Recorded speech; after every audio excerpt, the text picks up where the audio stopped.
goal was to cripple Iraq's infrastructure and make civilian life unsustainable. We demonstrated the capacity of technology to cripple a country without ever setting foot on it in the Persian Gulf.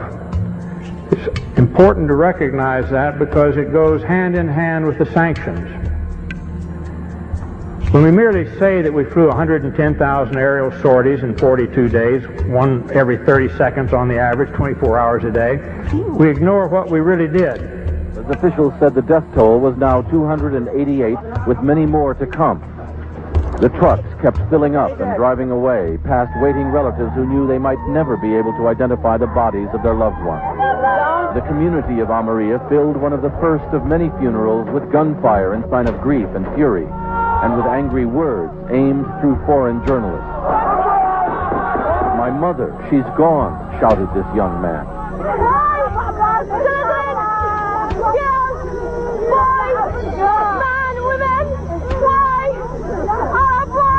This woman asked, "Could not all your modern technology tell you that there were children and women here?" Bill Blakemore, ABC News, in the Almeria district of Baghdad. We destroyed every silo for grain or anything else storing food in the whole country. We destroyed all the storage and processing of food plants throughout the country. Even dates, the world's biggest exporter of dates. Famous processing and packaging plants in Baghdad, deliberately destroyed. We didn't want them to be able to feed themselves for a long, long time. We're all aware of the famous little powdered milk plant.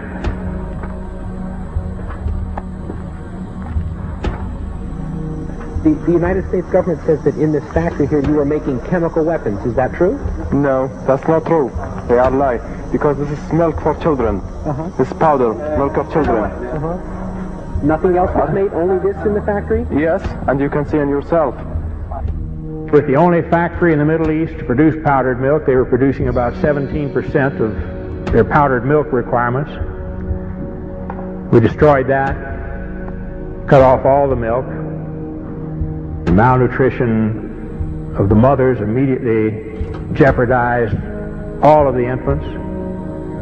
70% of the pregnant women, even today in Iraq, suffer anemia. The death rate for children has soared compared to 1989, the last year before sanctions. One of the biggest causes of death in Iraqi children today is diarrhea and dysentery due to the untreated drinking water. Iraq's water purification plants were heavily bombed in the war, and many that were repaired have broken down. The United Nations bans the import of spare parts and chlorine into Iraq to purify water. We saw the effects of this policy in the hospitals. This is the second attack form of acute bloody diarrhea, amoebic dysentery. Most of them are due to contamination of water. Is malnourished, anemic, underweight with a developmental delay. Do you have tap water there? No.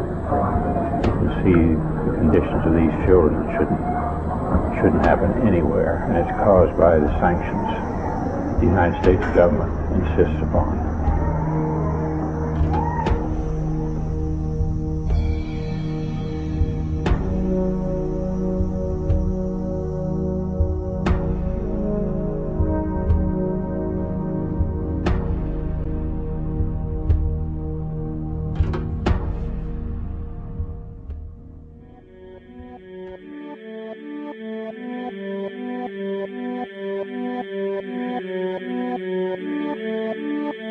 The daily life we perceive with our five senses is not reality.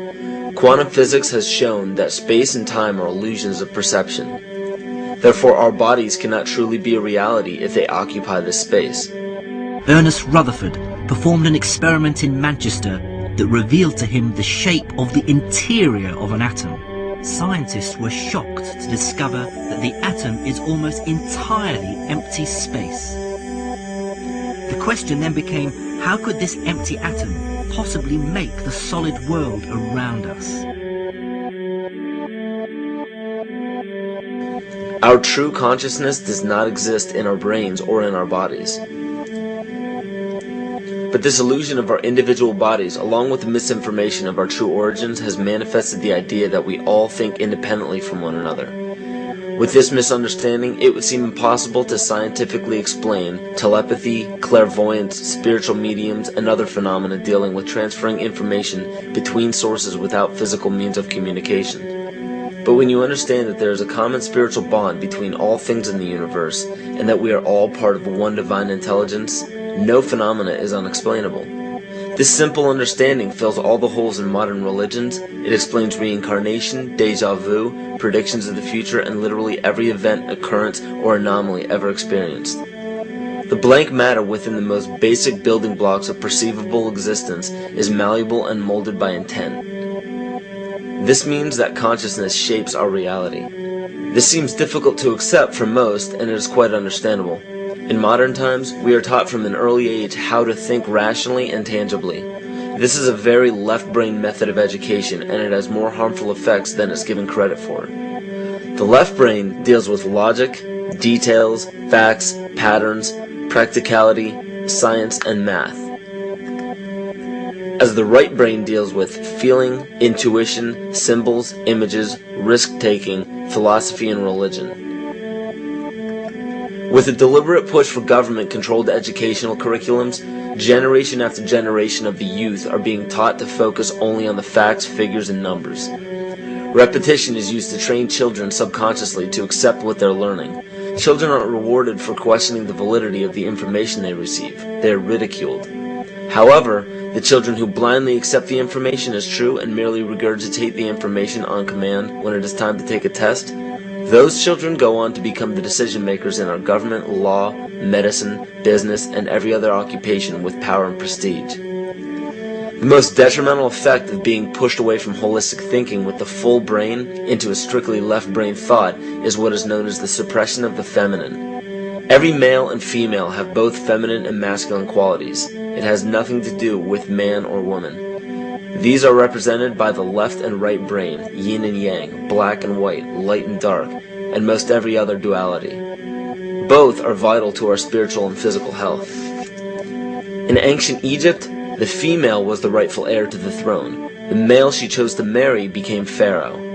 This depicted the goddess tradition that has been destroyed to make way for a patriarchal, male-dominated society we see enforced in every major denomination. In suppressing the feminine of every society and pushing the people to strictly left-brain thinking, the natural ability for humanity to feel earthly, cosmic, and personal energy became lost. Traditions that were passed on through shamans, witch doctors, magicians, psychics, and seers of all kind became outlawed and ridiculed and given a stigma of something out of a Hollywood movie. Every religion explains that we are children of God and have godliness inside of us. If you erase the anthropomorphized God and understand that God is nothing more than the spiritual web that connects all things, all religious scriptures begin to make much more sense. Our bodies are merely vessels to contain our spirit, to gather experience for the divine mind. This is how evolution is possible. It is scientifically proven that all species are evolving into more complex beings. Innate knowledge or racial memory within all species is the understanding of newborns of all kinds to automatically know specific details and traits that the mother does not have to teach them. Therefore, innate knowledge helps every species naturally evolve towards more complex organisms. Lyle Watson claims that it was a Japanese scientist who observed the 100th monkey effect in 1952. In this observation, he discovered that a certain portion or percentage of monkeys learned or developed a new trait. The knowledge became an innate ability in that species. This is further testimony to a collective consciousness among species.